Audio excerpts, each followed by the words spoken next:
बिस्मिल्लाहिर्रहमानिर्रहीम, अस्सलाम वालेकुम। कनाडा में मुकीम ओवरसीज़ पाकिस्तानीज़ देख रहे हैं प्राइम कनाडा टीवी और मैं हूं इंजीनियर काजी नोमान मुजाहिद आपके पसंदीदा प्रोग्राम रिबिल्ड नेशन के साथ। आज के प्रोग्राम में हम एक ऐसे सवाल और एक ऐसे टॉपिक को लेकर आए हैं जिस पर कुछ अरसा पहले तक काफ़ी ज़्यादा डिस्कशन हुई, तनकीद भी हुई, और वो है हमारा टेक्सटाइल इंडस्ट्री का डोमेन। इस हवाले से आज हमने मदऊ किया है जनाब तारिक रेहान साहब को अपने प्रोग्राम में वेलकम किया। Thank you so very much sir. Tariq Rehan साहब जो हैं वो टेक्सटाइल इंडस्ट्री से वाबस्ता है, तो हमने सोचा कि टेक्सटाइल इंडस्ट्री के हवाले से कुछ ऐसी वाइब्स आई थी कि ख़त्म होने जा रही है, मुंतकिल हो गई है, और मुख्तलिफ वाइब्स थी, उनमें क्या सदाकत है, अगर वो सच है तो उसके इजाले के लिए क्या किया जा सकता है। इस हवाले से आज हम इस प्रोग्राम में एक डिटेल डिस्कशन करेंगे। तारिक रेहान साहब, मैं चाहूँगा कि आप थोड़ा सा जो टेक्सटाइल इंडस्ट्री में आपका जो एक्सपीरियंस है उसके हवाले से थोड़ी सी इंसाइट शेयर करें। बहुत शुक्रिया हमें अपना पॉइंट ऑफ व्यू लोगों के सामने रखने का मौका देने के लिए। ये बात एक हकीकत है कि टेक्सटाइल इंडस्ट्री हमारी मुल्क की बैकबोन है, रीढ़ की हड्डी की हैसियत रखती है। उसमें कपास की फसल से लेकर फिनिश प्रोडक्ट तक इसमें हमारे लाखों अफराद हैं जो इससे वाबस्ता हैं, और एक्सपोर्ट में जो टेक्सटाइल का सेक्शन है वो तकरीबन 75% है मुल्क की टोटल एक्सपोर्ट्स। तो कोई भी पॉलिसी जो टेक्सटाइल को उसकी ग्रोइंग, कॉटन ग्रोइंग से लेकर एक्सपोर्ट तक किसी भी चीज़ को हार्म करेगी, वो पूरी पाकिस्तानी मईशत को हार्म करेगी। और जो भी कानून, जो भी चीज़ इसको फ़रोग़ देगी, वो उसके हैसियत ये होगी कि जैसे वो पूरी पाकिस्तानी मईशत को फ़रोग़ दे रहे हैं। इतनी बेसिक चीज़ है कॉटन से लेकर उसका फिनिश प्रोडक्ट की एक्सपोर्ट तक। अगर मैं कहूँ कि इसके बगैर पाकिस्तान का मईशत का सर्वाइवल नहीं है तो ये गलत नहीं होगा। अच्छा, मैं चाहता हूँ कि आपको टेक्सटाइल इंडस्ट्री में कितना अर्सा हो गया है, और आप जो है वो आप जो एक्सपीरियंस रखते हैं टेक्सटाइल इंडस्ट्री के हवाले से, उसको थोड़ा सा। फॉर अबाउट अ डेकेड मैं इस इंडस्ट्री से वाबस्ता हूँ, और स्पेशली इसके जो एक्सपोर्ट ओरिएंटेड सेक्शन है उससे। लेकिन over a period of time जिस तरह हमारी हुकूमतें आईं और जिस तरह पॉलिसीज़ बनती रही, इस साल जो हमारी कॉटन की प्रोडक्शन है वो हिस्ट्री की सबसे कम कपास हुई है हमारे पास। टोटल 1 मिलियन बेल्स हुई हैं हमारे, जो कि किसी ज़माने में 3 मिलियन से ज़्यादा होती थी। हम इंडिया और बांग्लादेश को एक्सपोर्ट करते थे रॉ कॉटन, अभी हम बाहर से इंपोर्ट कर रहे हैं। पिछले दिनों अगर आपने सुना हो, कैबिनेट कमेटी में डिस्कस हुआ इंडिया से कॉटन इंपोर्ट करने का। हमारी ये हालत हो गई है कि अभी हम बाहर से कॉटन इंपोर्ट कर रहे हैं, जो किसी ज़माने में हम एक्सपोर्ट करते थे। तो सर, इसके पीछे मतलब अगर मेरी जो नाक़िस अक़ल है वो तो ये कहती है कि जो कपास है वो किसान उगाता है, तो उसमें हुकूमत की पॉलिसीज़ कहाँ पर इन्वॉल्व हो रही हैं?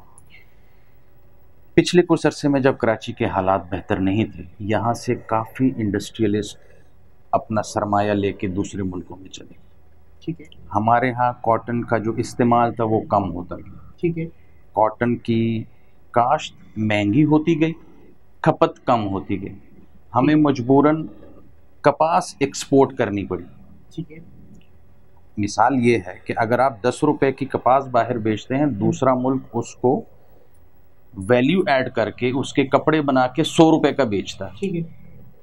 हमारे यहाँ उसकी खपत कम होती रही, लोगों ने काश्त करना कम कर दिया और उसकी जगह गन्ने ने ले ली, और रिजल्ट ये हुआ कि शुगर की प्राइस ऊपर जाती रही, गन्ना ज़्यादा प्रोड्यूस होता रहा, कपास कम होती गई। हम 300% कपास कम हो गई हमारी। मैं यहाँ थोड़ा सा इंटरप्ट करूँगा आपको। देखें, दो चीज़ें यहाँ कॉन्फ्लिक्टिंग है जिसको मैं चाहूँगा कि ज़रूर एड्रेस करें हम। एक, आपने कहा कि इंडस्ट्रियलिस्ट यहाँ से चले गए।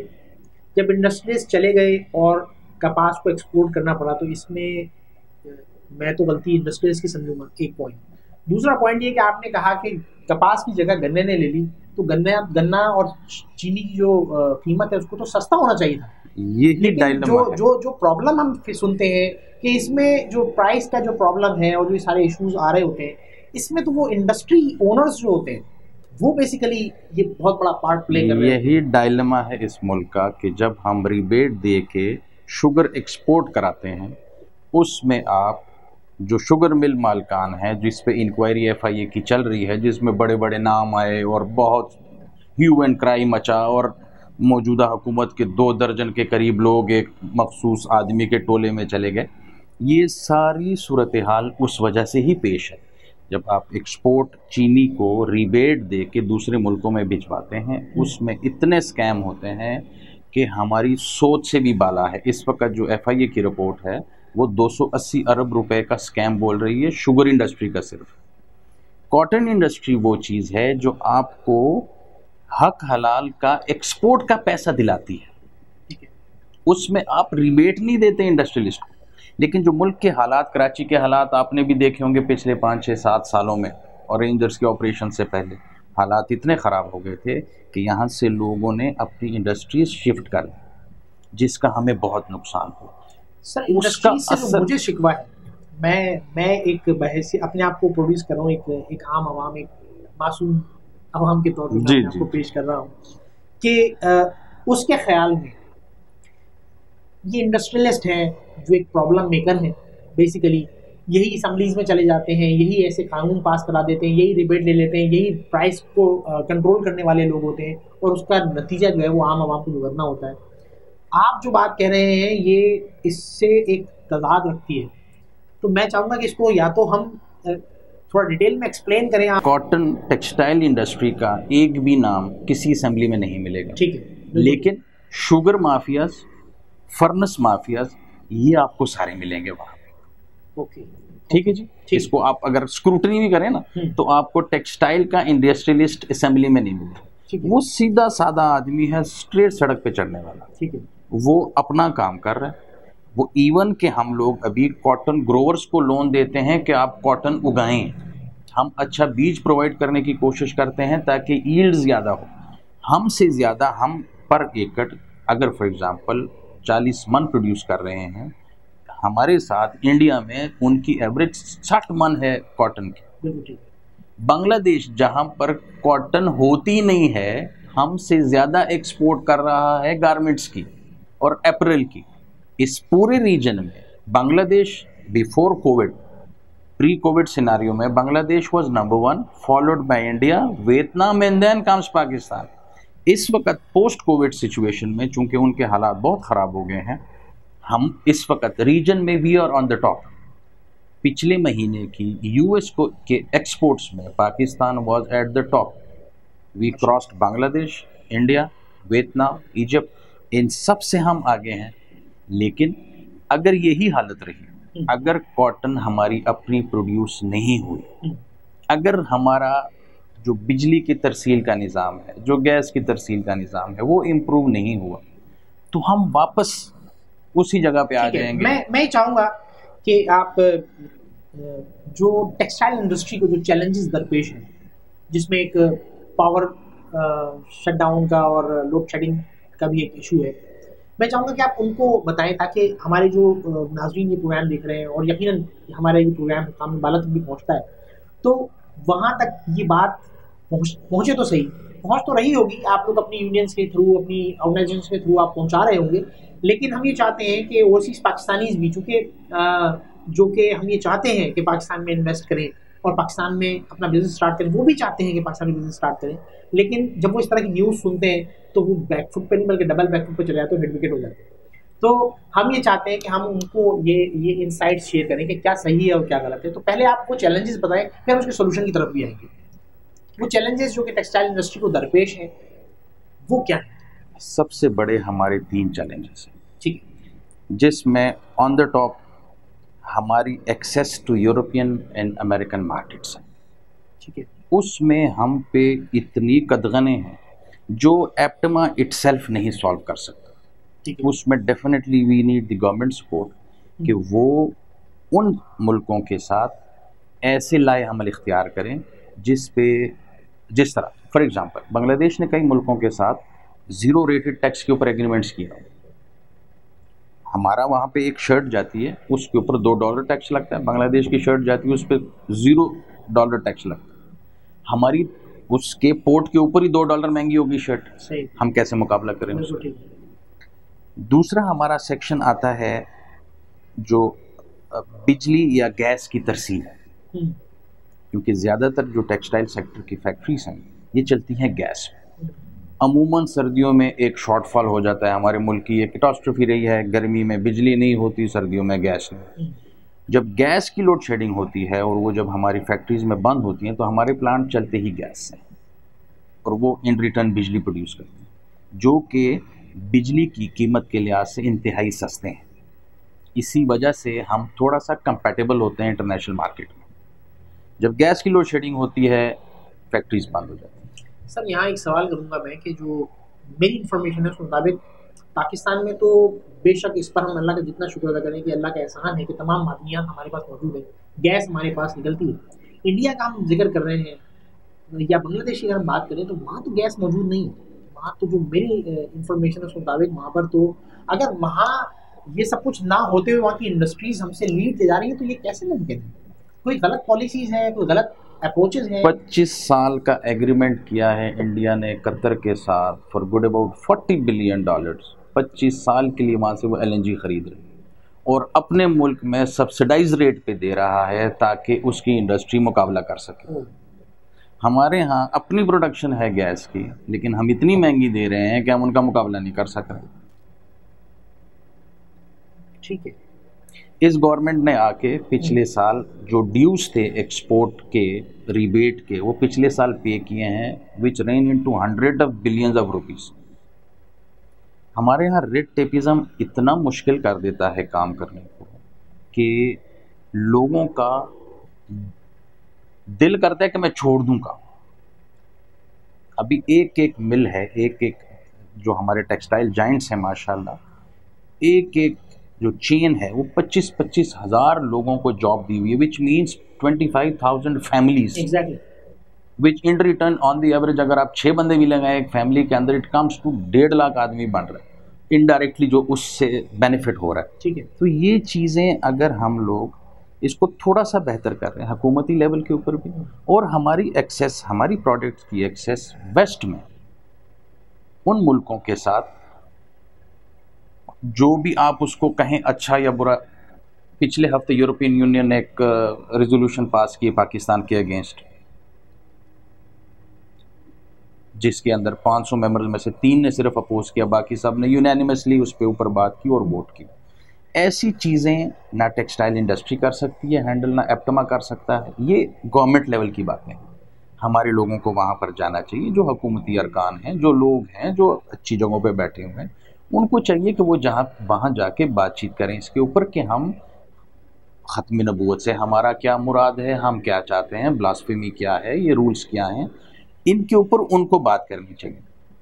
अभी अगर इस चीज़ को हैंडल कर्टेल ना किया गया सही तो यानी खुदा ना खास्ता अगले साल हम पे पाबंदियाँ लग जाएं। If I am not wrong तो आप ये कह रहे हैं कि जो इस तरह के जो हमारे एहतजाज और जो लोगों ने कानून को अपने हाथ में लिया और गवर्नमेंट से एक लड़ने की कोशिश की, तो ये इसका इम्पैक्ट हमारा घूम फिर के हमारी इंडस्ट्रीज पे आ रहा है? उसका इम्पैक्ट ग्लोबल है। इस वक्त दुनिया में कोई चीज़ आइसोलेशन में है नहीं कि आप ये कहें कि ये एक इवेंट है, ये आइसोलेटेड इवेंट है, सिर्फ यहाँ का है।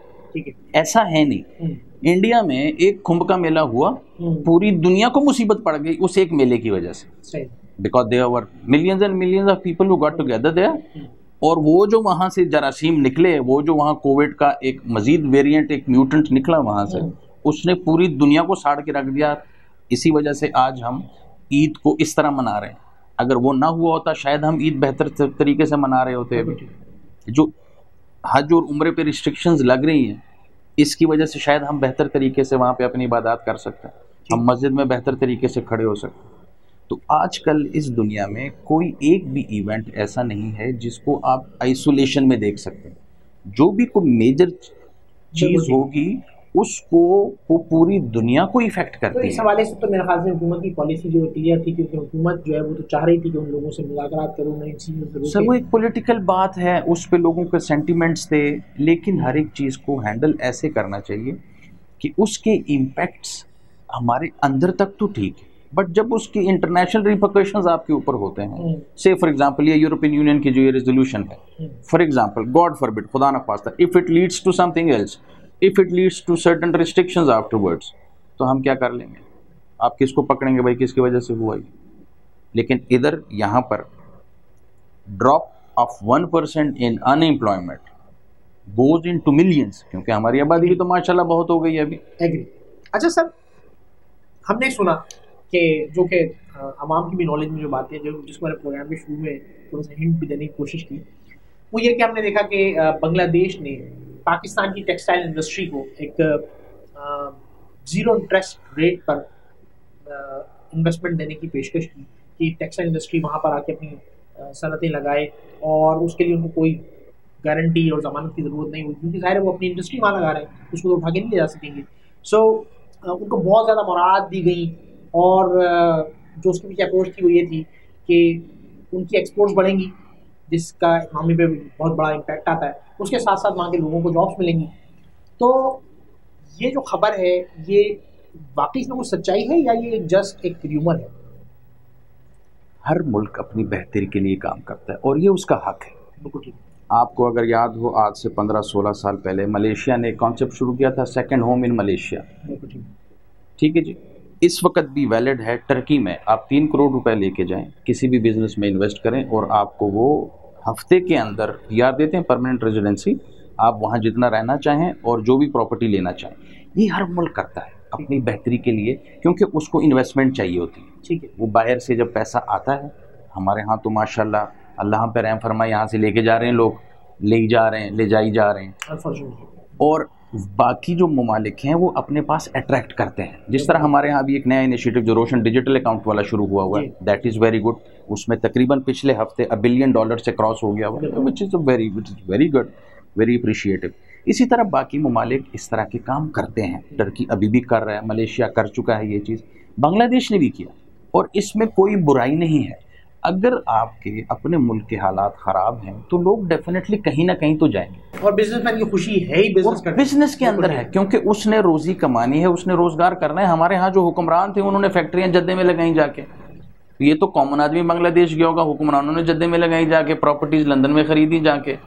तो अगर हम उनको बुरा नहीं कह रहे, तो एक बिजनेसमैन को अपनी प्रॉपर्टी एक सेफ जगह ले जाने में उसका राइट है, क्योंकि वो उसके पैसे हैं, that is his own hard earned money. आप अगर हुकूमत वक्त से या पाकिस्तान की हुकूमत से आप क्या चाहते हैं? अगर मैं आपको एक रिप्रेजेंटेटिव बनाता हूँ पाकिस्तान टेक्सटाइल मिल की जो डोमेन है, तो वो क्या रिक्वायरमेंट्स हैं जो आप चाहते हैं कि हुकूमत उन पर गौर करे और उन पर अपनी पॉलिसीज़ पर कुछ ख़ास एक्शंस ले, जो कि इस इंडस्ट्री को मैं कहूँगा कि बचाने में, सिक्योर करने में कुछ अहम किरदार अदा कर सकते? हमारे जो इंडस्ट्रियलिस्ट हैं माशाल्लाह, इतने अच्छे और इतने मुहिब्बे वतन लोग हैं जो किसी सूरत इस मुल्क का बुरा नहीं चाहते।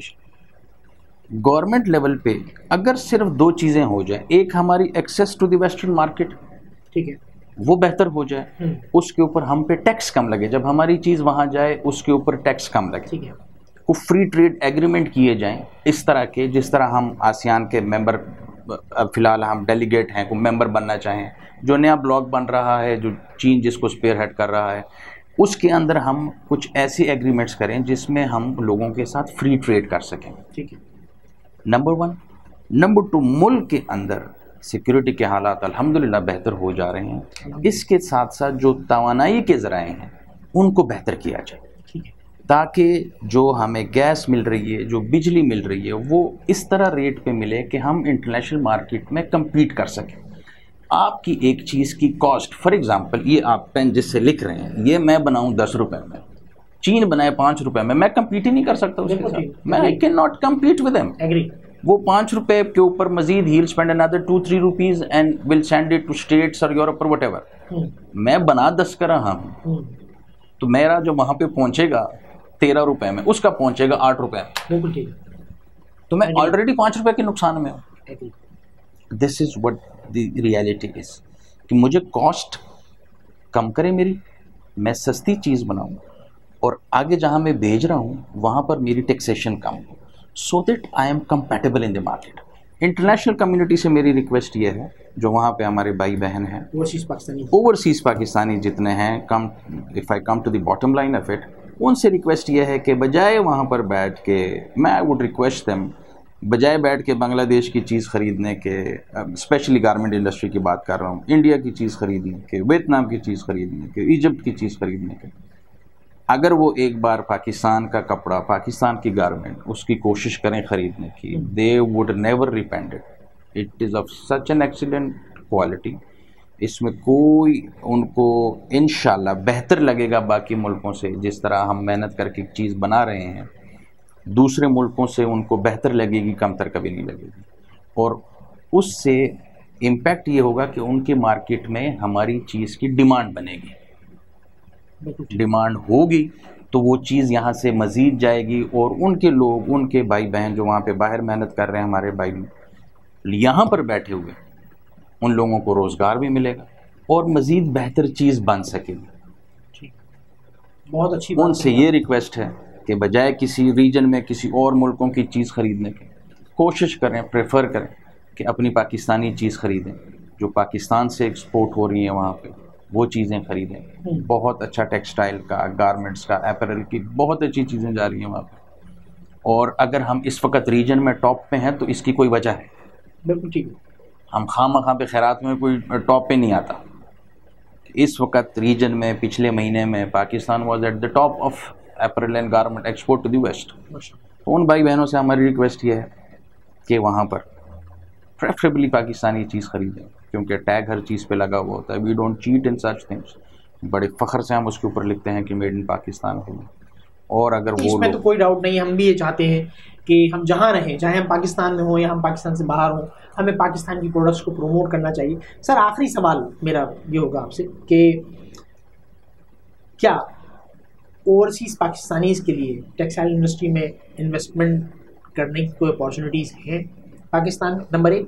नंबर 2 ये कि अगर वो इन्वेस्टमेंट करना चाहें तो क्या ये एक फ्रूटफुल डिसीजन है?